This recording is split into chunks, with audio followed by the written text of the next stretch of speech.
Hello, everyone. Thank you so much for watching Earth Connection Project's interview series. Today, we have an awesome guest. His name is Michael Messier, and he works for FLAP Canada, and that stands for Fatal Light Awareness Program.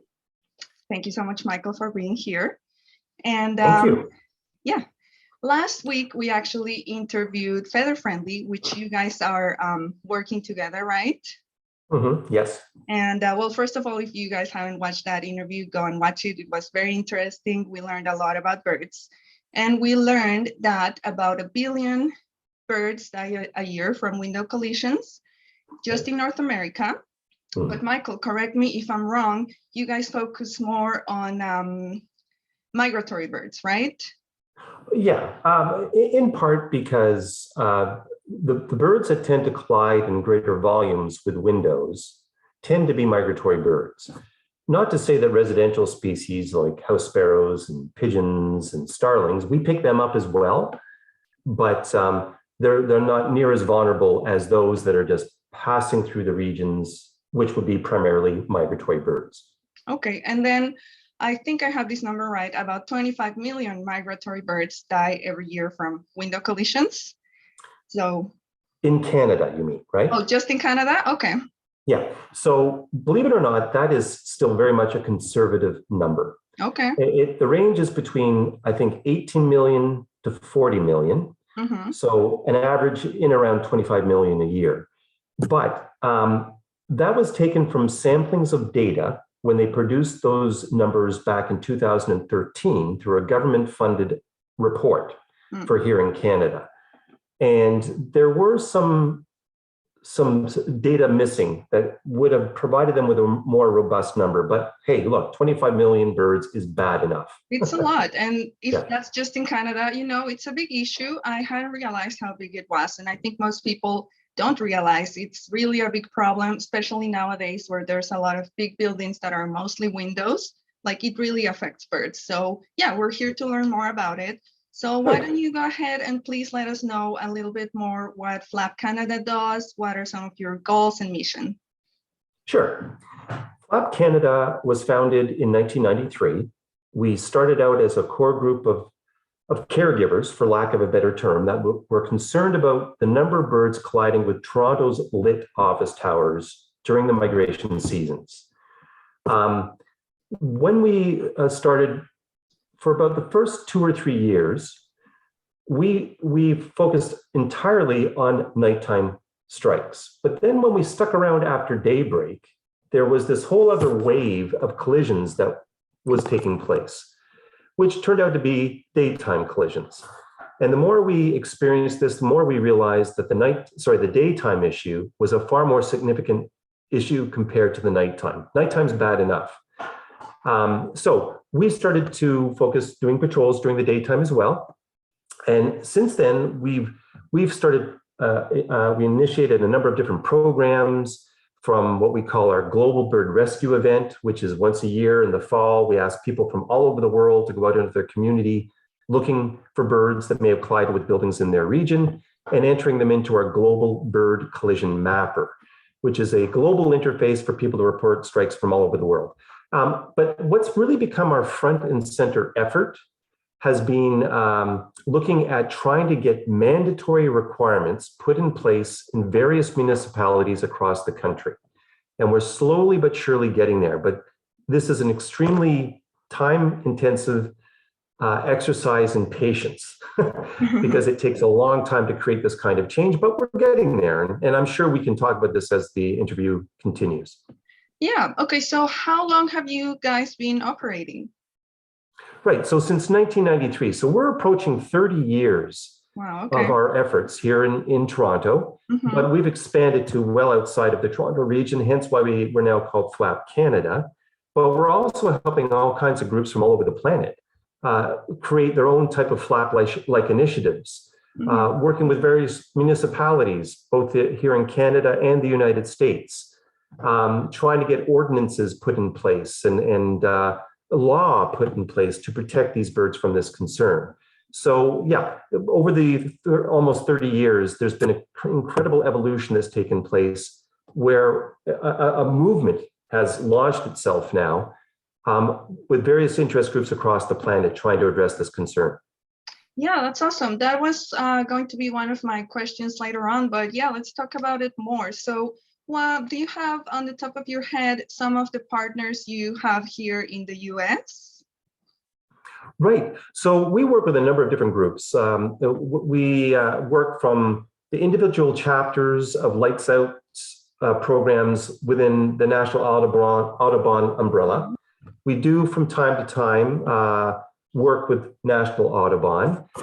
We work from time to time with American Bird Conservancy. And the thing about this history of all these different groups, to be quite frank, FLAP helped not each and every one, but many of these Lights Out initiatives sort of get the bare bones background on how to start a program of this nature in their cities, ranging from Chicago to New York City, which are those two programs were really the first ones at the National Audubon level that started to address this concern in the United States. And yes, from time to time, we do work with and present with the American Bird Conservancy. So yeah, there's some pretty concrete partnerships going on both in the United States and here in Canada. Great. And then, well, I just wanted to mention that there's a lot of resources on your website, which is flap.org. And you guys can check it out. Doesn't matter where you are in the world, you can see they are posting a lot of like concrete actions that you can take. So let's talk more. Well, let's take a step back and talk about why birds are important for ecosystems and why should we care about protecting them. Oh, yeah, this is really, really important for people to understand. The bottom line, when you talk to the average person, one of the more inviting forms of wildlife that people gravitate toward are birds. And one of the reasons for this is one of the first forms of wildlife you're more likely to see, especially if, say, you live in an urban setting, are birds. And so there's a strong appreciation for birds, but people don't realize that we're taking them for granted. And great examples of this are the types of birds that are most vulnerable to collisions are insectivorous species. These insectivorous species are part of what help control our insect populations. Without them, we are in trouble. They also distribute seeds. They pollinate plants. They provide food for other forms of wildlife, predators. You put that aside and just look at the bird watching industry. Bird watching industry is a multi-million-dollar, if not billion-dollar industry. And the term bird watching is sort of stereotyped. People picture a bird watcher, they wear tilly hats, they have binoculars and bird books. But guess what? If you have a bird feeder in your backyard, you are considered a bird watcher. And if you go into any big box store, from a Home Depot to grocery stores to even a corner store, all the product that they can be selling off the shelf, you're pretty much guaranteed to one of them be bird seed. And it's because it just moves off the shelf. And this all goes into a healthy economy for us. So we really need to protect, treasure these birds as much as we can, because we will suffer on many, many levels if we don't. Right. So would you say that feeding birds with like bird feeders and things like this is a good action to protect birds? Well, it's not so much, it helps sustain certain species, and they're very limited species. They're quite common right across North America. The black-capped chickadee, the dark-eyed junco, the downy woodpecker. These types of species are frequent visitors to bird feeders. We do get some migrants that visit bird feeders as well, that tend to pass through during the migration seasons. But on the most part, they're the more common species. So they're not really helping sustain an all-round level of a variety of species. But what it does do is it gives us a sense of appreciation generally in birds that we all need to really be able to buy into and protect these birds. The risk, though, at the bird feeders, and maybe we're planning to talk about this later on, but I'll mention it now while we're on the topic. people tend to put bird feeders in the worst possible location to increase the likelihood for bird collisions to occur at your homes. Okay. So statistically, people on average will position a bird feeder within 5 to 10 feet of a window.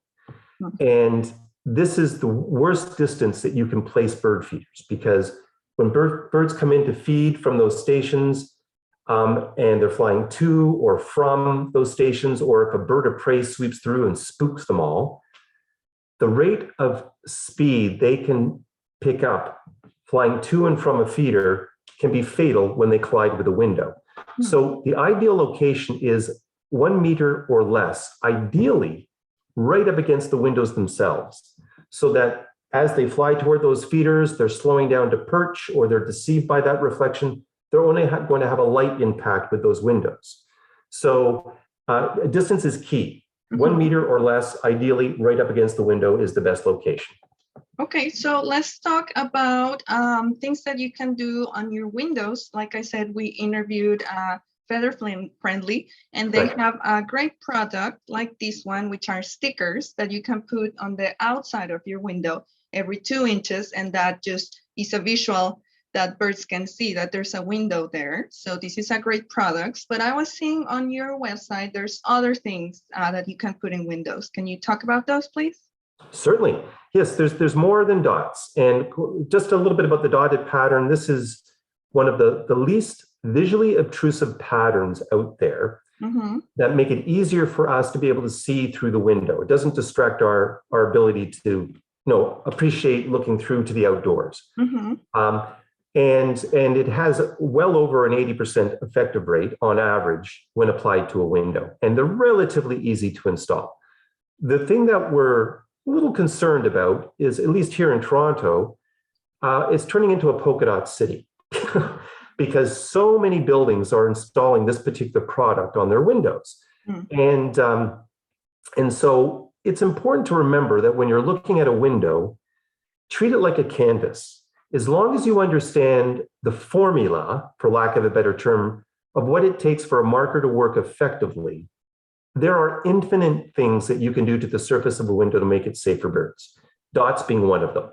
Other types of techniques are something called the Acopian bird saber, which are a series of parachute cords that hang from the top of your window down, evenly spaced roughly 4 inches apart from each other. This has proven to be extremely effective as well. You can be creative and draw anything you want on the window. There's markers out there. They're oil-based markers that you can get from a craft store, an office supply store, that are designed for drawing on glass.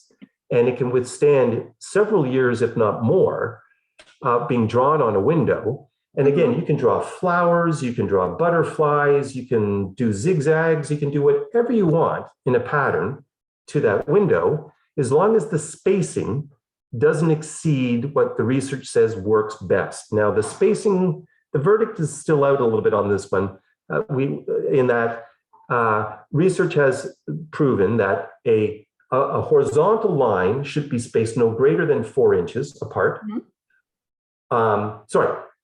Try that again.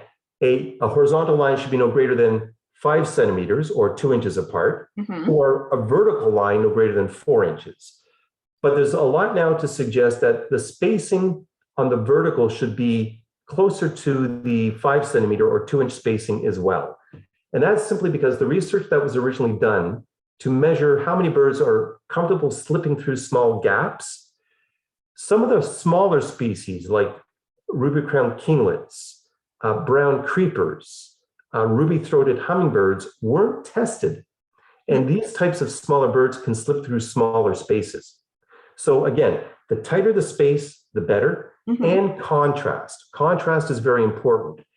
It needs to pop out. Your eyes need to be able to see that marker. And the best test is if you struggle to see that marker, the birds are going to have a hard time seeing them as well. Right. And especially if you place the markers on the inside surface of that window. Very important to be on the outside surface so that that marker is visible under varying daylight conditions. Yes, okay. I was going to say I hope that has answered your question. Yeah, definitely. It has to be outside. So if there's reflections and stuff, birds can still differentiate it. Right. So yeah, you can get creative, paint something with your kids. You can put shades and films as well on the outside again. Yeah, or sorts of things, ribbons as well, right? There's again a lot of information on your website, flap.org. Exactly. So check that out. So going back to a bigger picture about protecting birds, what are some of the other things other than for window collisions that we can do to protect birds? Right. Well, boy, there's a lot of issues out there that birds are facing, from habitat loss to pesticide use. Cats are considered the number one cause of bird decline across North America. Yeah.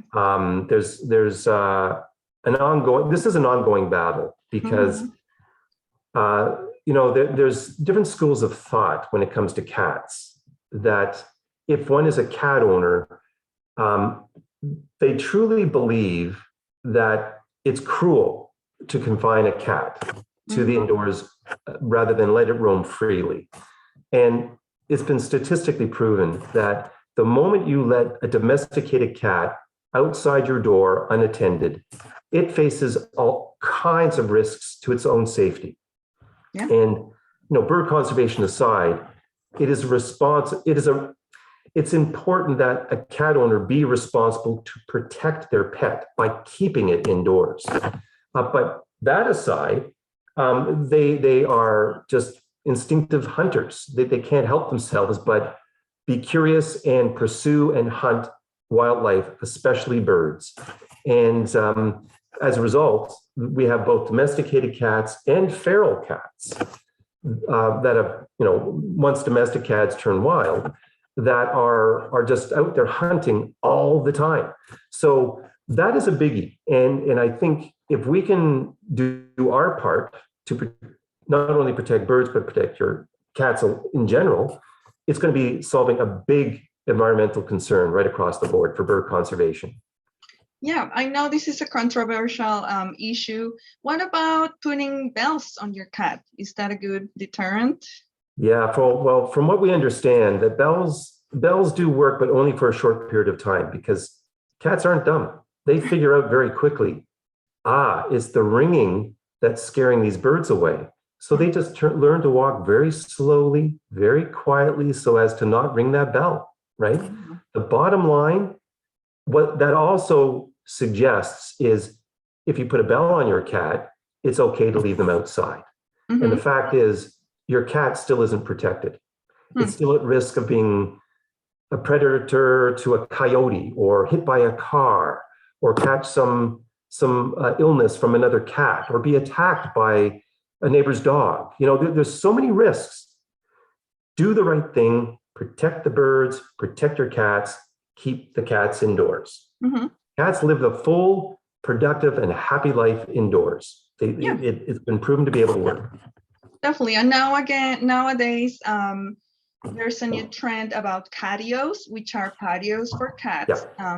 So that's a good idea as well. And you can have it be protected, like the roof, so they can't jump out and be around just by themselves. So yeah, that's another good way for your cat to be outside and get distracted, but not just roam freely everywhere. Right. And it's there's some incredibly creative patios out there, but like anything, that's an investment.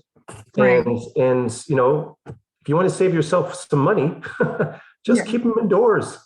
Keep them indoors. They're happy, they're protected, they're healthy. Yeah, it just makes sense. Yeah.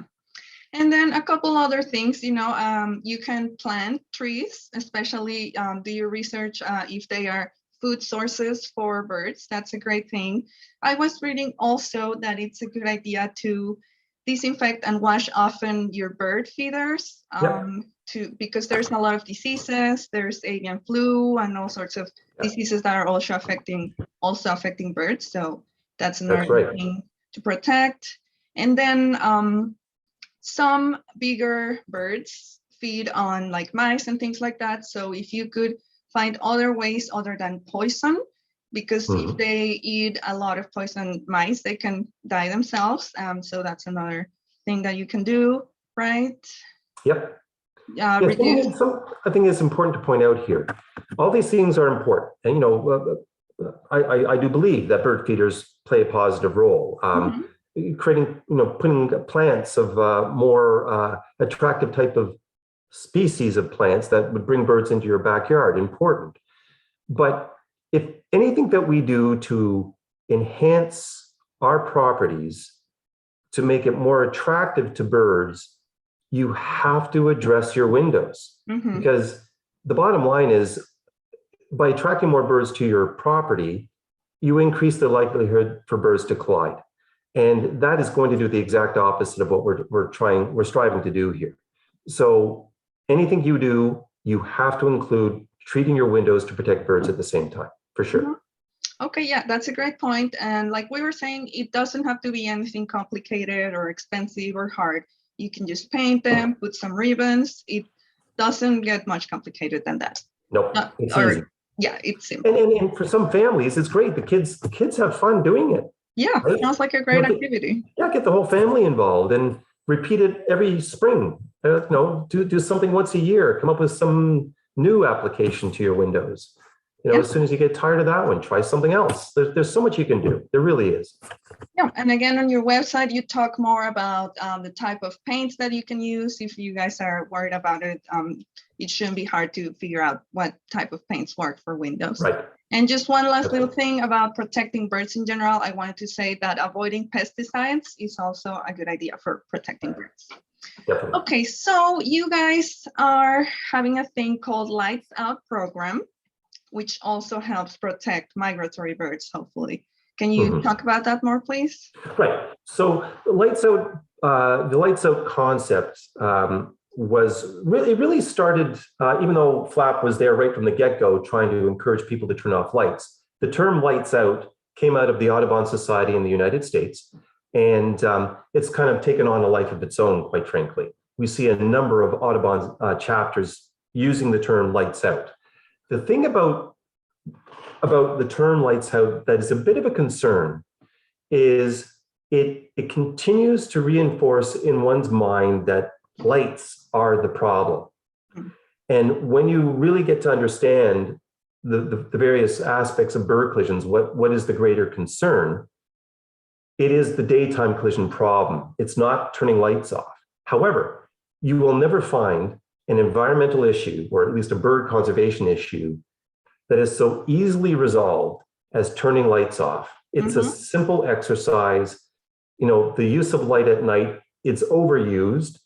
We just don't need the volume of light that we put into the night environment. You flick a switch, you're not only saving a bird's life, you're saving energy. You save energy, you save money. You save energy, you're reducing the emissions into the atmosphere, which helps fight climate change, right? So it's a win-win situation no matter how you look at it. Yeah. But it makes it challenging for groups that are really trying to draw attention to the daytime collision issue. And I'll give you an example. FLAP sat in 2 precedent-setting lawsuits here in Canada where two different developers were brought to court over bird death that were occurring at their structures as a result of daytime window collisions, okay? Both parties, as part of their defense, tried to demonstrate to the courts how much effort they were making to save birds' lives by turning lights off. And they weren't being brought to court for bird death caused by collisions at night. They were being brought to court for daytime. But in their mind, they saw them as the same problem. They're not. They're quite different. And so it's really important that we not get too caught up in the term lights out.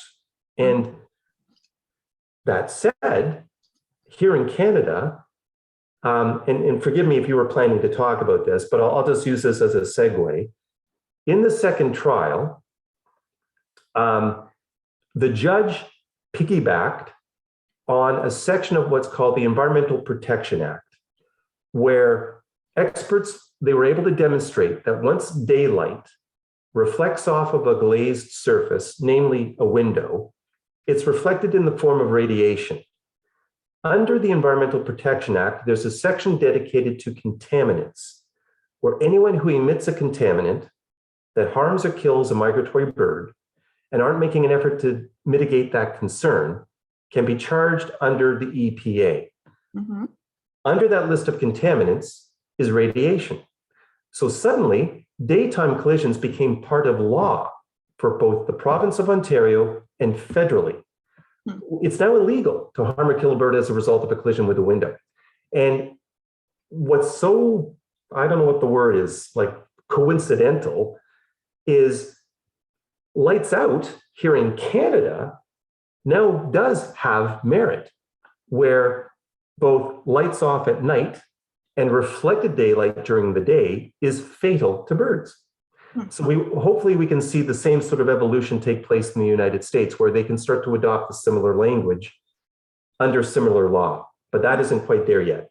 So there, sorry about that rant. Yeah, no, that's great information. And just a little bit more background about my understanding of the whole lights out issue. Sherry from Feather Friendly was explaining to us that the thing is that migratory birds get kind of like their attention to where there's more light, and cities have a lot of light at night, so that's why it's an issue. And then once they're, you know, in the city, it's just easier for them to collide with windows. So that's just a little bit of the background about that whole idea. Yes, and it's really important to understand that at night, light reduction practices are very important for so many reasons. Mm-hmm. But it's been demonstrated that the bulk of nighttime collisions are occurring in large urban settings that are in close proximity to large bodies of water. Toronto being one of them, sitting up against Lake Ontario, Chicago, New York City, they're all coastal cities that have a tremendous amount of bright light that draws these birds in during the migration season. So it's, again, just reminding the listeners and the viewers that it's an easy issue to resolve. It really is easy. We just have to change our lighting practices. So there we go.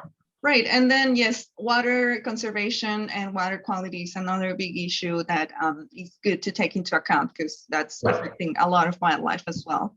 And it's so important for everyone. So yeah, so well, thank you guys for all that you do for birds and the environment. I was wondering if you have some suggestions for other people that are maybe considering starting like eco-friendly businesses. Oh, I see. Businesses. Yeah, well, you guys are not a business. You are a nonprofit organization. Just organizations in general, I guess. Right. Okay. So, well, if I were to talk specifically on the bird building collision issue, there's plenty of room out there for more people to start initiatives like this in their own cities, like FLAP.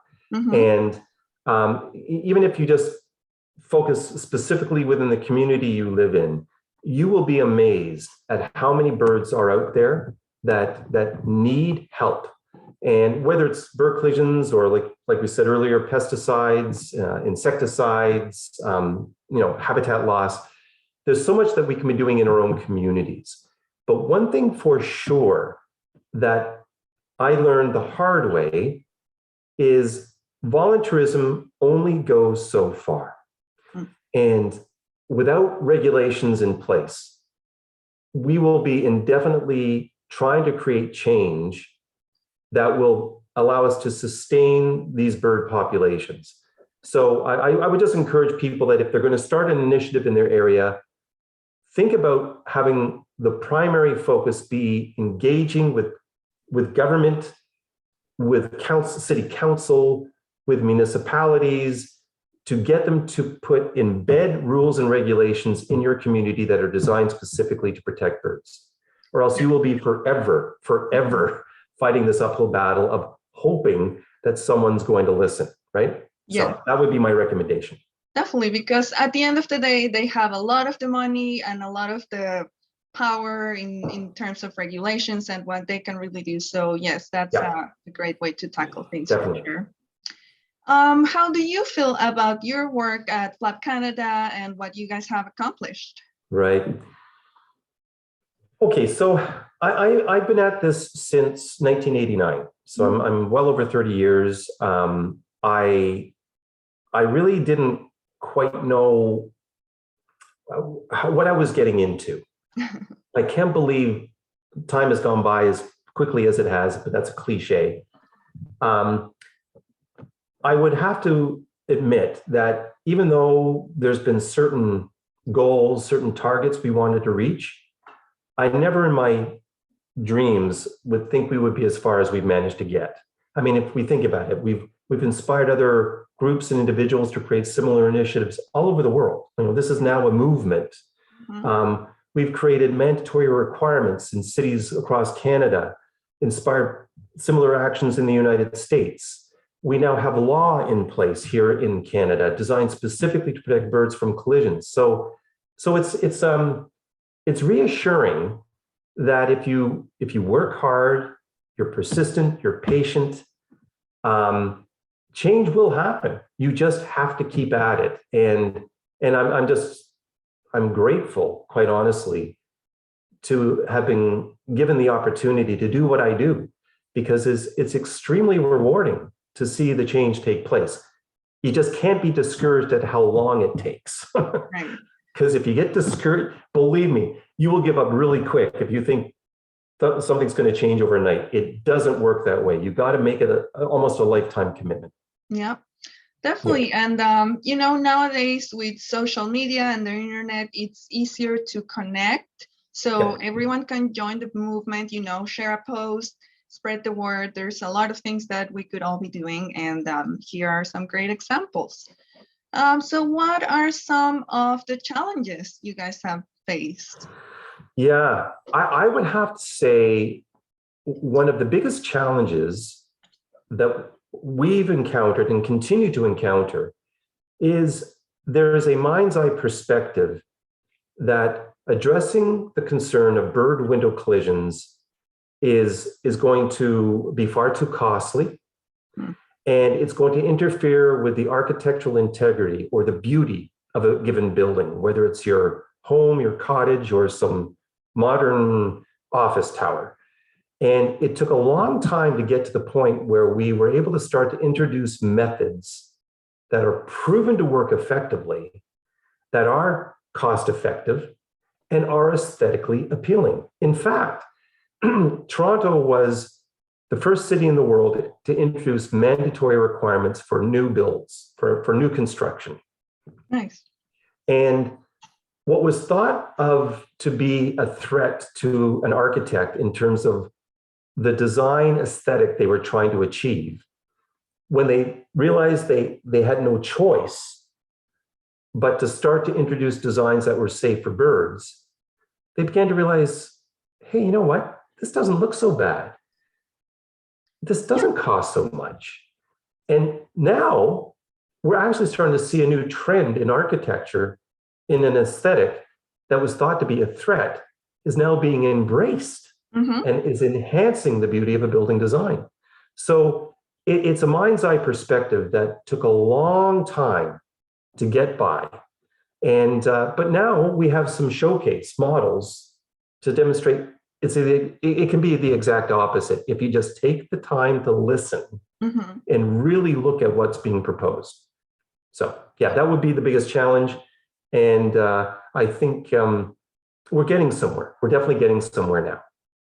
Yeah, I think it's beautiful that more and more people are starting to, care about the environment and about conservation. And there's a lot of things that could be done. Like if I went to a beautiful building that had like a beautiful design and their windows to protect birds, I would like maybe even take a selfie. Like I think it's great that more people are embracing that for sure. Yep. So what are some of Flap Canada's hopes and plans for the future? Right. So the biggie is here we have mandatory requirements in different municipalities across the country, but they are just the tip of the iceberg.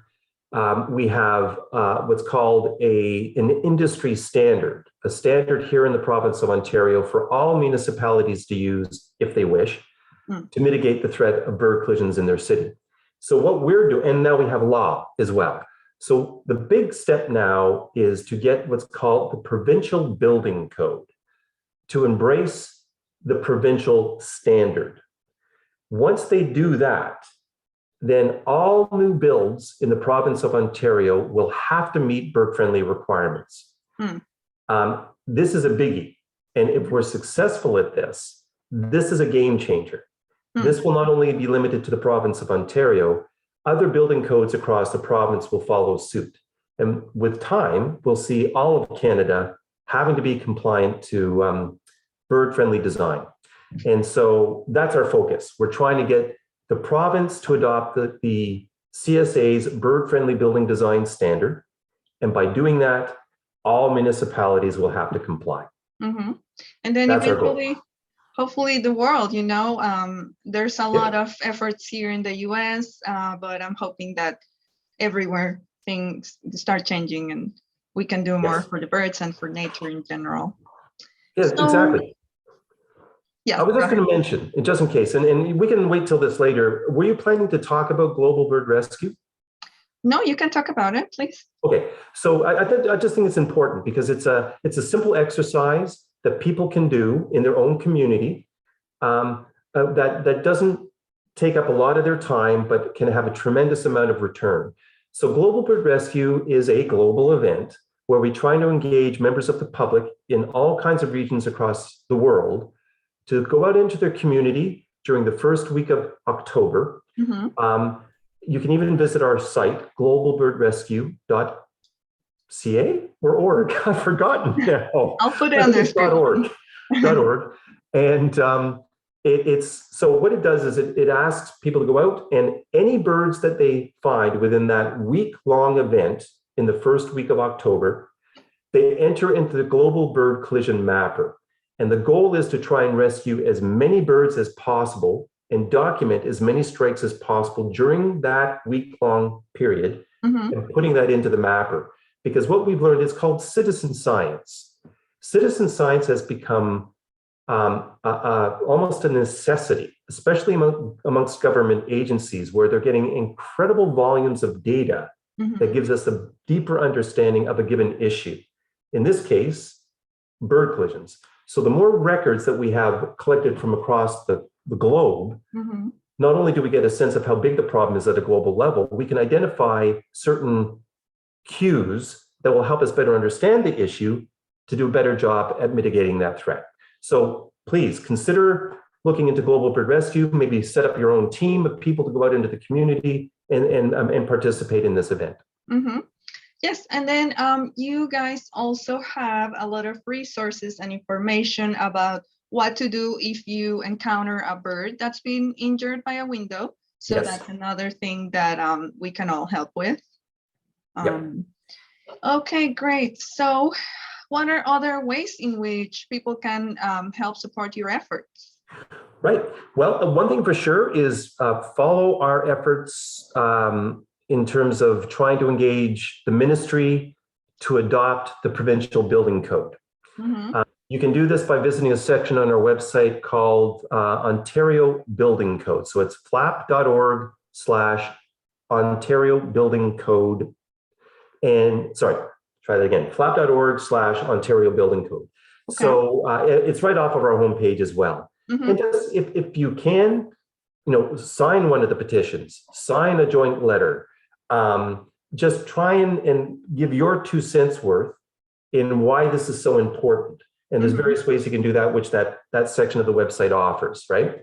So I think this is something, it's like anything, divide and conquer.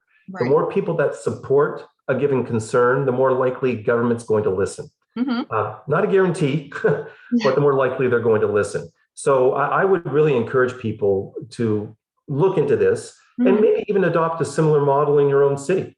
Try and get other cities to do what we're trying to do here, right? And again, divide and conquer. So I would highly recommend that. Now, do you have to be Canadian to sign that petition? No. Okay. No, you do not. We have a number of petitions, but one of them is on change.org. And we have, I think it's close to 20,000 signatures. Our goal was actually disappearing here. Our goal was 25,000 signatures, and I'm confident we'll be able to get that because let's face it, government, they get a better sense of confidence in a certain number of signatures. And we believe that a 25,000 signature level is going to be a way to tip the scale of them paying more attention to the concern. So yeah, please, if you can, visit the site and try and sign the petition. Great. Okay, well, thank you very much for all the great information. Are there any last words you would like to share? Anything else? Well, one thing for sure, I think people underestimate how much power they have to create change. It's easy to feel overwhelmed when you're trying to create change, because quite often it feels like no one's listening. But with the examples of things like signing a petition or entering records into the Global Bird Collision Mapper, these are all methods that are easy for people to do that can go a long way. And so don't feel like you can't contribute. There's various ways to exercise your voice, and do one of them, pick one of them.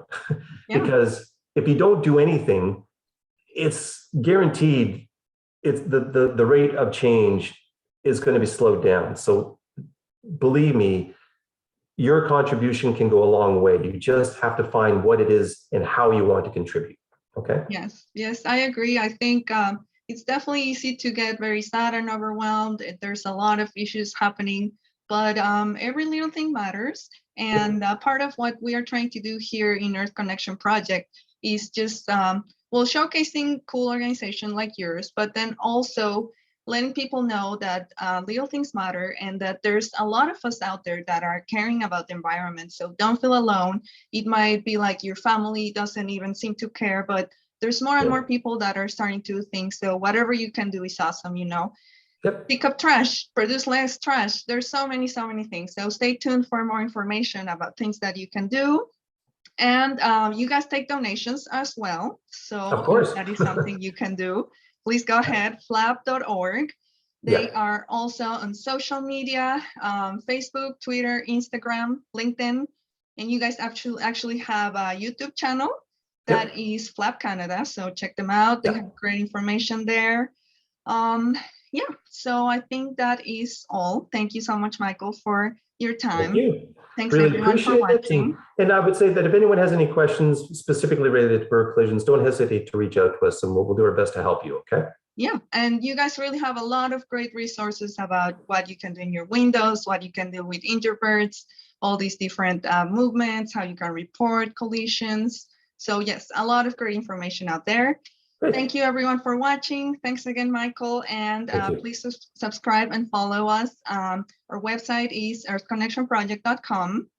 We're also on social media, Facebook, Instagram, and Twitter. And we'll be showcasing more organizations and people that are doing great things for the environment like you guys. Giving out tips about how everyone can help. So thanks again, Michael, and thanks everyone for watching. Bye. Thank you very much. Take care. Thank you.